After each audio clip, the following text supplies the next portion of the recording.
Kick-Ass Confidence with Linda, for women who want more passion, power, and personal style.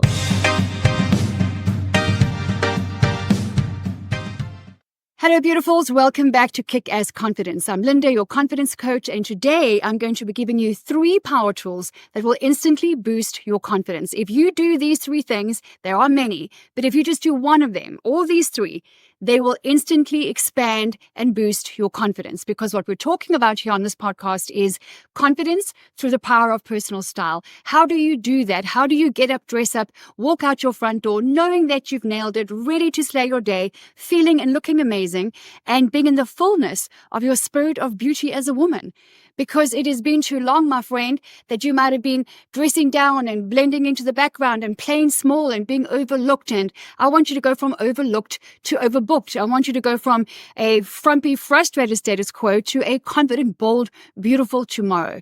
And confidence is key.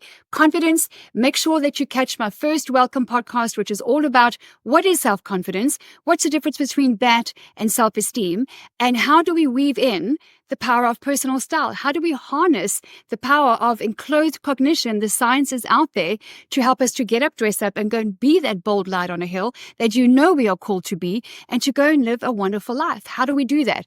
Today, we're keeping it short and sharp and simple. I'm going to be giving you 3 tools. How to boost your confidence. Number 1, of everything that I've done my whole life to work on my confidence. Remember, I come from no confidence. I come from an abusive background. I come from 0 self-esteem. I was the queen of low self-esteem. How then do I go from all of that to being a confidence coach, teaching the power of personal style, how to be kick-ass confidence when I wasn't raised that way? There are things that you can do. And if you are committed to this process, I can guarantee you that you will expand your confidence, you'll expand your influence, you will even expand your income like many of my clients do, because confidence is magnetic. The world is looking for confident, kind, successful, amazing women to do life with and to do business with. Of everything I've done out there, let me just say this. I am nothing, and I would have achieved nothing without my faith and God, who is my provider. Okay, outside of that, the most powerful thing that I've ever done that has boosted my confidence every single time I've done it, it's one word: action. The only thing standing between your frumpy, frustrated status quo and a confident, bold, beautiful tomorrow is action. People undermine this. Prayer is powerful, but faith without action is dead, my friend. You can practice, you can read, you can talk, you can consume all the knowledge out there, you can read another book, you can go to an event, but if you don't apply it, if you don't take action on it, it's not going to change a thing. You have to get off the bench and get in the game of life. That is what you play to win. And you decide what it means to play to win. You decide what that looks like. You might want to be a surfer and sing every night and find someone to marry and have 5 kids and live near the beach. That is playing to win. You might want to be an entrepreneur and launch your business and be super successful and be a multimillionaire. That's for you, is playing to win. Each to his own. But action is the only thing that is going to get you off the bench, moving forward toward the life that you want to live. Let me give an example. When I started work, I was 17 years old. I had a fearful mind. I had to get out of my head all the things that they said against me, about me, how I was raised in several homes by different people. There was a lot of abuse. And by the time I got to 17, my head was a mess. My mindset was an absolute there were landmines going off all the time. I was a control freak. I was a perfectionist. I was fearful. I didn't show it on the outside because I've got feisty South African Scottish blood. I'm not going to show that. I'm not going to be weak, right? I didn't know what to do except hide it. But inside my mind, from every corner of my brain and my mind and my heart, I was like, I've got a problem. The stuff that's going on inside here is not going to help me. In fact, I might not live very long if I believe what I've been told, if I believe what I've seen, if I believe what's in my head. And so I decided at a very young age, in my early 20s, to take up adventure sports. That if I could jump off a bridge or out of a plane or do really scary things, that I would get rid of the fear here and replace it with courage and with excellence and with bravado. And that's what I did. And guess what? It worked. It worked so well that I even went on to break a Guinness World Record in bungee jumping. many years later. Go figure. Let me grab this over here. I have this on my desk because it's pretty damn cool to be in the Guinness World Records in 2024. In 2022, I broke the Guinness World Record for the most bungee jumps in 1 hour, right here at one of the highest bridges in the world at Blokranz in South Africa. How did I do that? I started by facing my fears. I started with zero confidence, and I made a decision, I decided I am going to do whatever it is that I'm afraid to do. Because if I don't, I'm going to be sitting back withdrawing, and I'm going to be allowing fear to control me and hold me back and dictate my life. And others dictated my life for long enough. I was not okay with that. That was not an option for me. I wanted to live this amazing life, adventure, meet amazing people, learn from others, have fun, do something meaningful, add value. It had to start with me, right? So depending on where you are, whatever you're going through, your age, your stage, your profession, it doesn't matter. Any of that matters. What matters is that you want to boost your confidence so that you can trust yourself, because self-confidence is self-trust. Confidence is rooted in the Latin word fidere, which means trust. So when you trust yourself, you will get up, dress up, and go out there and do something amazing. Your life will be enriched. You'll attract amazing people. That's how it works. But you have to take the first step. Nobody can do it for you. Only you can do it for you. And there is something in your heart that you know you want to do that scares the bejesus out of you. That's the thing you need to go and do. What did I do? When I was in my early 20s, starting my corporate career, I was petrified of public speaking, petrified. I went and did that. I became a presentation skills trainer for a senior and marketing management team of an IT company. And I went on to do much more presentation skills training. I went and did things that I was scared to do, like put my hand up and ask a question around the boardroom table when I was the youngest and the least experienced. Every single little thing that scared me and my heart was racing, I would do it because I made myself a promise. Linda, it is either this mindset and this life that looks dull and drab and sad and awful going forward, or we go in the direction of our fear. You have to go in the direction of your identity. Go in the direction of your goals. Go, whatever is facing you down that is fearful to you, go through it. Not around, not over. Freaking crush it. Will it hurt sometimes? Oh my gosh. Might you cry? Without a doubt. But is the freedom on the other side worth it? You have no idea. You have no idea. So I started bungee jumping. I started skydiving. I've done 6 solo skydiving jumps. The first one, my parachute didn't open. Oh my gosh. I had a line twist and I dropped like a stone. I'll tell you that story another time. On my very first solo skydive, it was just, I thought that's the day I'm going to die. Dropping like a rock, plummeting, hurtling toward earth.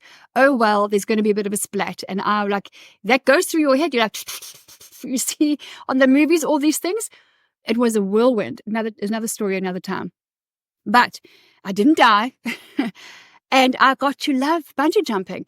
And I started years later, I got a goal of I want to do the 3 highest in the world. I've done Macau in China. I've done South Africa when it was the first highest. I think it's the 4th highest. There's now another one in Switzerland. I've got to do that. So I've done China, I've done South Africa, I've done New Zealand, I've done a bunch all over the world. I now have to get back to China because they've got this new glass bridge, man, that they created a bungee. Now I've got to go there because that's the highest in the world. That's my goal. But through the process of taking action against my fear, to crush my fear, to build trust in myself, to build confidence in myself that I can do this, that I can replace these thoughts in my mind, rewire my brain, I fell in love with bungee jumping. Fast forward, many years later, I'm living in London and I pick up somewhere, not sure where I read it, or if it was the Guinness World Record, I think, book, which my son used to love, so I used to buy it for him annually. And I saw there's a bungee jump record for the most bungee jumps in 1 hour at Blokranz Bridge in South Africa, my homeland, held by a South African. I think she was about 10 years older than me, I think, thereabouts. I was so inspired, but I called my husband, I'm like, wow, babes, look at this. That's amazing. Somewhere, somehow, I found her details online and her telephone number, and I phoned her. I'm like, I'm going to phone this chick. She has inspired me, and I just want to say, hey, well done. So I get hold of her, And I say, I just want to tell you, I'm a fellow South African. I'm in London. I am blown away by I just want to say, well done. Like, what made you do it? And then she was lovely. She chatted. She said, thanks very much. It was, whatever, huge accomplishment. I'm like, listen, I'm so blown away. I'm like, I'm so inspired. I might go for it one day. I wasn't phoning her to say, listen, I'm going to break your record. That's not what I was doing. No, I'm not that strategic. I was saying to her, I'm so inspired. Or I'm looking for something challenging and meaningful. And she's like, what do you mean? I'm like, well, I might just go for the record. I seriously was not giving her a hard time. Okay. Maybe she thought that. She clearly did. And she's like, you can't. I'm like, what do you mean? She said, you can't break my record. It's humanly impossible. I'm like, but you're human. And she said, you can't do it. I've got to go buy. And she puts the phone down. And I'm like, oh, honey, you just handed me the trophy. Don't tell me I can't. It's not your decision. It's my decision. So planted right there and then, from that couch that afternoon in the UK, I decided this seed has got to be watered. Like, I'm not going to stop thinking. Fast forward a few years later, we unexpectedly moved back to South Africa. Fast forward a couple of years after that, I'm like, I'm here now.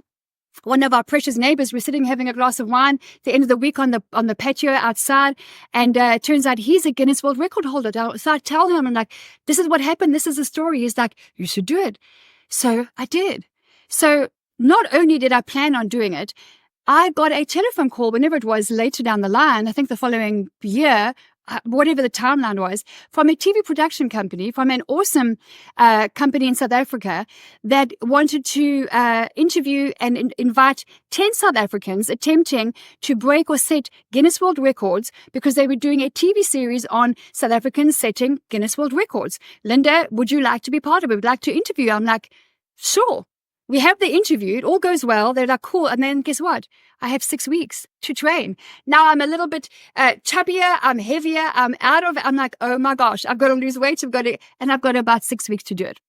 There were a bunch of people who were amazingly involved in the dream team that came together to produce this whole thing, where I had 6 weeks to get in shape, strengthen my core, go on a dry run.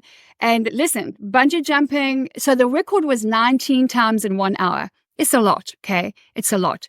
I broke the record by 4. My record is 23 jumps per hour in 1 hour. It's in here in the 20. I should actually try and find the page. I should mark the page really. But anyway, it's in here, okay? I keep it on my desk to remind me that I can do anything. I've got a big ass gold trophy there that my husband, because you can get a nice certificate, which is on my wall.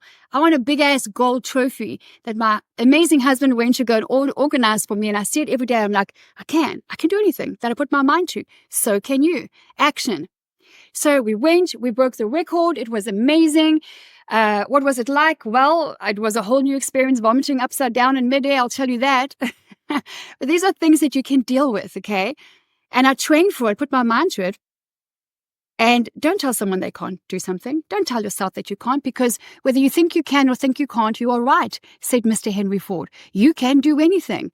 You just have to trust yourself. Number one, action is the way to build trust in yourself. More powerful than anything. More results driven than any other methodology that you might apply toward your goals. Action. So I'm now the Guinness World Record holder. I feel like a badass. I feel really proud of myself. It was such a personal, meaningful thing to me.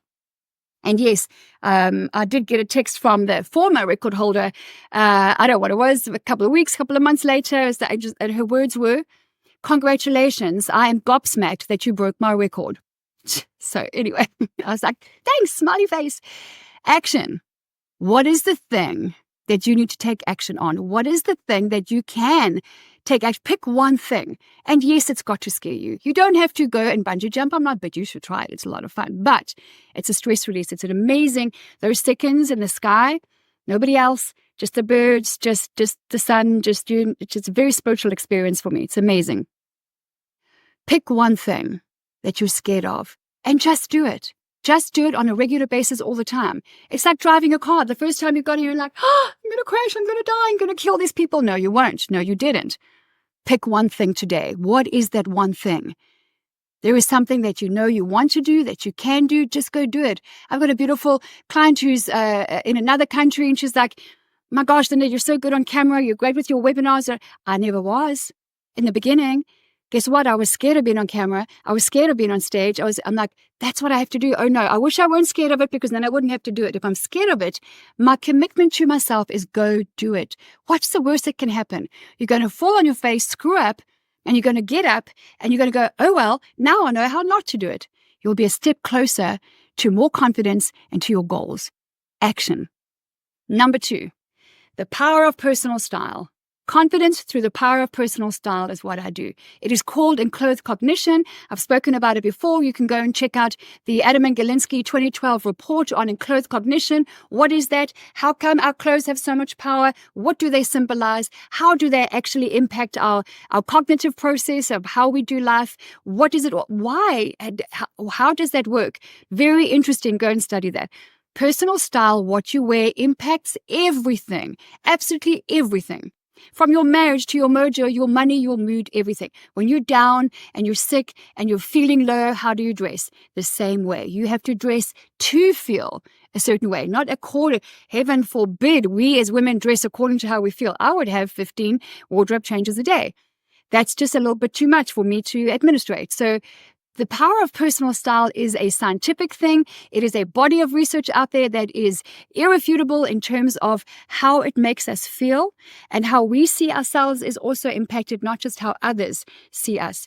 And remember that perception is far more powerful than intention. You could go out there and intend to do well, speak well, say something, but if someone perceives you as negative or as critical or as something else, it's up to us to manage our perceptions that we put out there. What we wear and how we behave is either repelling or attracting amazing people and opportunities from our lives. So it would behoove us surely to learn how to get up, dress up, and build a beautiful wardrobe that positions and strengthens and serves us. If indeed this thing called enclothed cognition is so powerful, it would make sense that because we get dressed every day, we may as well get good at it. Right? Don't do something every day and then stink at it. Like, that doesn't make any sense. If I have to go and bake the same cake every day and I just don't learn how to do it, oh my gosh, how frustrating must that be? And if your closet frustrates you, it's because you simply haven't learned how. Stick with me here. Stop buying the stuff. Learn the skills. I am going to show you. Style is just a skill. It is my mission to help women to get up, dress up, to feel beautiful, to walk out their front door knowing that they've nailed it, looking and feeling confident, and to go and have a kick-ass confident day. I don't come from that, but I wanted it. And the freedom on the other side, my friend, let me tell you, is worth fighting for. So stick with me here. Confidence through the power of personal style. We're going to be upskilling you with business skills, a specific one power tool if you're a woman in business. It is all about expanding your confidence, your influence, hopefully your income. I don't guarantee the income. I don't guarantee the new man, but they do tend to come along when you get up and dress up on the outside in a way that reflects the woman on the inside. Let me ask you a quick question. If you are someone who is single, divorced, or wants to meet someone, give me 3 in your mind. Give me 3 descriptors, adjectives of the kind of man that you want to meet. Maybe you want to meet and marry or just meet, and just give me 3. Maybe he's confident, successful, ambitious, kind, generous, sense of humor. He's independent. He's in good shape. All of those things, right? He's successful. Next question. Is what you're wearing day to day a reflection of those descriptions that you are looking for the man to come into your front door with? The answer is usually no. And if you say, well, I think so, then it's a no. The absence of a yes is a no. So one of the easiest things for you to learn, beautiful, is to learn how to dress on the outside to reflect the values on the inside, as well as to reflect the kind of man that you want to meet. It is one of the most powerful things in dating and singlehood. I have many, many, many women in my community who've gone from single to no longer, to married, in their 30s, 40s, 50s, 60s, and 70s, by the way. Because change your closet, change your life. The power of personal style is not just wishful thinking. It's not a hopeful attempt at an outfit. It is far more powerful, far more strategic than that. It is a deep root within our spirit of beauty that is there to serve, position, and benefit us. Clothing is not just there to keep us warm and keep us from being naked. No, it is a power tool. That's power tool number 2. If you're interested, stick here with me. Oh, my nose is itchy. Stick here with me. We're going to be talking about boobs, bras, earrings, lipstick, hair. What is your vision for your hair, by the way? You need to have one. Vision for your life, a vision for your finances, a vision for your body, a vision for your personal style. Fashion is the amazing machine that inspires us with color and puffy sleeves and different things, but your personal style is just that. It's personal to you. It is about you. And when you dress on the outside in a way that reflects the woman on the inside, that is powerful personal style. And that is going to boost your self-confidence because you're suddenly going to be attracting amazing people and opportunities and interviews and invitations and compliments from total strangers. And that is good for your self-confidence. It's good for your soul. Number 3, red. Enough said. Red is a power color. I was lying on the dentist chair not too long ago and watching this Life in Color, I think with David Attenborough. I think it was called Life in Color, okay? And fascinating, absolutely fascinating about how red is used for 2 reasons: to attract mates and also to give a warning of danger for predators who might come to eat this little red frog that has a name that I don't remember. And just saying, red, like, I'm toxic. If you eat me, I'm poisonous. You don't want to eat me. And so red is a very powerful color in nature, from birds to butterflies to this little red frog to amazing creatures, large and small. Red is a powerful color, no less powerful than on us human beings. Again, the enclothed cognition studies I talk about, they will talk about different colors. There's a great study on 2 sports teams, the athletes in blue, the athletes in red. The red won this time. They swapped the colors around. This team in red won. Don't underestimate red. Red it runs through your very veins, right? There's red blood inside of you. It's part of us. There is regrettable teaching out there that says red is for harlots. It's bullshit religious teaching. Red is for prostitutes. Red is for those who are narcissistic in tendency. They want to just get all the attention and all that nonsense. That comes from low self-esteem, that kind of talk. That comes from, don't you dare shine brighter than me because I'm down here and I need to keep you down here. Don't hang out with people like that, okay? Get rid of them. I talk about cultivating your social landscape just like you cultivate and cull your closet. You don't want negative BS, ugly stuff in your closet, nor in your life. And oftentimes, that ugly stuff and that criticism and that hate and that judgment comes from those closest to us, our families. That's what it is. You don't have an obligation to do life with people just because you were born from the same DNA. I don't believe that blood is thicker than water. That's not been my experience in over 50 years of life. I don't believe in it. There are strangers and friends of mine who've been kinder and more supportive than any of my family. I'm not saying they're not supportive, all of them. I'm saying that you don't need your family to support you to go and do what you want to do. You don't need your friends to attend your event or buy a book that you wrote. Release them of that obligation. Release yourself of the dead weight of those expectations. Don't expect your kids or your grandkids to want to be interested in taking over your business. Would I love my daughter? I'd love her to take it over one day. Will she? I don't know. It's unlikely. She's not interested right now. Will that change? Who knows? But I'm not putting that expectation on her or my son. So red is a beautiful, uplifting, powerful color. It communicates confidence. So what do? Number 1, don't ask somebody, well, what is the red that you're wearing? Because this is more of a slightly lighter orange red. What I'm wearing here, it's called Flormar. It sells everywhere. This is my most favorite. And I'm going to share these things with you. I don't have it here, but I do. I've got about 3 of these. So my most favorite nude lipstick on the planet is called Flormar, okay? It's an extreme matte. It's Flormar, Flormar. It's actually a Turkish brand. People think that it's local or American. It's not. It's actually a Turkish brand that has gone pretty much global. You can find it online. Flormar is amazing. I do this. It's a beautiful, beautiful matte, and you put a lip gloss over it. It's my favorite nude. I thought I would try it in the red. It's a little orangey for me because it looks much deeper but then you see, you never know. So don't go and rush out and buy 5 different reds. Rather go to your department store, go to whether it's Macy's or Nordstrom Rack or whatever it is, or Nordstrom, and go to the cosmetics counter and look for someone who looks like she has some experience. Nothing against the 19-year-old working behind the cosmetics counter, but she won't have as much experience as somebody much older. It is just a fact. So don't discount her either.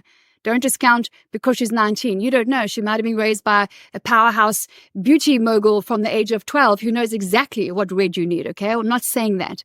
What I'm saying is go and ask who's got experience and then go and spend some time with her and ask her to help you to find the right red lipstick for you. Is there one right? No. Why? Because style is subjective. Beauty is in the eye of the beholder. I prefer a slightly more blood red than this, but is this wrong? According to whom? You could ask 5 different stylists, 5 different makeup artists. They will give you 5 different answers. And then it depends on what you wear it with. And that depends on what the lighting is like, and so on, and so on, and so on. Go and work with a makeup artist and say, I'd love you to help me find the right red for me. Remember, you're taking her perspective. You're taking her eye. Trust yourself as well. Just look back and go. And what you will find, if you've never worn red lipstick before, you're going to go, oh my gosh, it's too much. It's not. It's not too much. White t-shirt, cute jeans, tennis shoes, and a dash of bold on the lips, and you go to the grocery store, it's absolutely beautiful. Watch how people respond to you. Watch how you're served better. Watch how things change. And your smile being your greatest accessory, when you highlight it with color like this, it's beautiful. When you say thank you, I can't tell you. I've been doing this for years and years and years. And I test it every now and again in the same places, in the same grocery stores. And I'll go in with nothing and no effort. And the outcome is always the same. I have a rather dismal experience. And I go in, t-shirt, whatever, cute little summer dress or a top and some skinnies that I have on today with some whatever shoes. Go to the grocery store and then I put on a little bit of bling. I do my hair and makeup as I always do in the morning, and I put on my red lipstick or my hot pink lipstick, and I have the opposite experience. You catch more eyes, you catch more smiles, you catch more attention. You're not doing this to be the center of attention. I will help you if you stick with me in this podcast to go from being the center of attention, which is pointless because what's that all about? It's about you, and that doesn't serve anybody but you. It actually doesn't serve you. Go from there to being the center of influence. Everybody has influence. You have influence. And when you get up, dress up, and you add a dash of bold, especially red lipstick, for example, and you go out there, you bring something beautiful, you bring something valuable, you bring something uplifting. Everybody likes color. We are wired for community, connection, color. We are wired to connect. And when you say thank you and you smile, it just has that much more power. It has that much more lasting memory, especially when you smile behind your lipstick. Don't be putting on lipstick and not smiling then. Come on now. All right, so red lipstick. Go and find your color. I can tell you, for example, the main red that I use is Rouge by Chanel, but it's not going to look the same on you. You can try it. I find Chanel a really good brand because of the quality. I've got very dry lips. If you do as well, you can make your own scrub. You can go and buy a lip scrub. And especially if you're looking for a stay fast red for this long conference day or this long event that you have, it must last into the night. Then probably you're going to get a stay fast with a little bit of a gloss or something on top of it, because I don't like a very, very matte red necessarily. I like a little bit of a gloss depending on the event again. And you're going to want to scrub your lips either that night or in the morning because they can get quite dry, especially if your skin does tend to be dry like mine. So that's what you want to go and do, okay? Power tool number 3 is red lipstick. If red lipstick is too much for you right now, go and try some red nails. Go and try some red flat ballet shoes. Go and get that red dress that's in your closet, by the way, and make an event, create a date night or something, or a girls' night, and put it on and see how you feel. Everybody loves red. I'm going to finish with this. Years ago, I'm always surveying my clients in my community now. I asked a large number of men, about over 400 men. I said to them, what is the one color that you love to see women wearing that you really are drawn to? Guess what they said? Red. And I mean an overwhelming number of them said red. So like I would say it's 92, 93%. Then I asked about 250 women. I said to them, what is the color that you love to wear? Color that makes you feel confident and beautiful and sexy. Guess what they said? Red. Guess what's not on your closet or on your lips or on your nails? And the safest place is your toenails, okay? Go and wear red. Try some red lipstick. It communicates confidence. It will boost your confidence. It will make you feel more confident instantly. Give it a go. Remember point number 1, action. Take action. If you go, oh my gosh, I've never worn red, I think it's good. What will my husband say? Well, if you've got a husband or a man in your life and he is loving you well like he should be, then he'll say, hey, babe, okay, you've never worn red, but give it a go. Let's see. And let him be supportive. And if he's not, that's another conversation for another time, okay? We are not bra-burning feminists here. We love our men. We respect and we appreciate our men. We are not in a race with our men. We are women being our best versions of ourselves, playing our game to win. And we wear red lipstick. And if you hate it, then you can say, Linda, I tried it. Don't you try it once and say, it's not for me. If you're really sure that send me a picture, okay? Go to lindapage.com and let's get in touch, or get onto social media and post it somewhere, support@lindapage.com. You can email a picture and say, please get this to Linda, and tell her I tried it and it doesn't work. I'll give you my eye. I'll give you my perspective. I've yet to see a woman who doesn't look good in red lipstick. The only exception really is women with very, very, very, very, very thin lips. And then you can even just go with a nice light, a lighter, softer red gloss. Even that highlights the smile. So a gloss, if you've got very fine lips, a gloss is a good way to go. Just a little bit of color. You can be a nude gloss or a light coral or a light peachy pink. So just try something. Remember, number 1, take action in the direction of your identity, in the direction of your goals. Remember, I went from fearful to bungee jumping to a Guinness World Record and a confidence coach. The only way that happened is I decided I am going to do this. I'm going to take action. I am petrified, but I'm more petrified of sitting down, shutting up, blending into the background, and losing myself. That is scary. Number 2, the power of personal style. Learn to dress on the outside in a way that reflects the woman on the inside. Learn that style is just a skill. Come and join me every week on this podcast. Find us on social media, on Instagram, on LinkedIn, Facebook. Go to school.com, skool.com, and link arms with us and come and learn with us. And number 3, red. Enough said. Because red is a power color, it communicates confidence, and you, my friend, are designed to get up, dress up, and look beautiful, feel confident, and go and have a kick-ass confident day. So that is the call to action, okay? Is to get up, dress up, and be that bold light on a hill that you know you are called to be. Thank you for spending time with me here today. I always get excited about what this could mean when we get together and we link arms, and women are for women. We are encouraging each other. We're lifting each other up. We're complimenting each other. As you get up, dress up, and go out there, you be sure to not just look for, but make a way to find a woman to go and compliment. Women need to, we need to restore the bond between women again. It's been broken, but it can be mended. We are already doing that. We are thousands and thousands and thousands of women here in the Linda Page community, looking for opportunities to go and lift up and compliment other women. Let us celebrate each other's beauty. Let us not be envious of it. You have your own spirit of beauty. I don't want yours. You don't want mine. It's not going to look good on you, and yours is not going to look good on me. Step into the fullness of your beauty here with me with kick-ass confidence, and remember to get up, dress up, and be that bold light on a hill that you know, beautiful, you are called to be. I'll see you on the other side.